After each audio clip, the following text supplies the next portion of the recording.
Ողջույն սիրելիս, Աստծո օրհնությունը քեզ հետ լինի։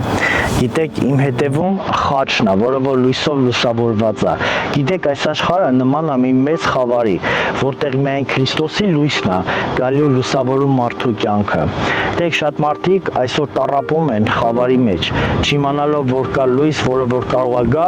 եւ իրանց կյանքը լուսավորի։ Գիտեք, Աստվածաշնչում մի այսպիսի խոսք կա, երբ որ Աստված դիմա մարդուն ասում է, աշխարհը խավարը ծածկել է, բայց քեզ վրա ծագում է Տիրոջ լույսը։ Շատերի մոտ հարց է ծագում, թե ինչու է հավատացյալների կյանքում այնպես ստացվում, որ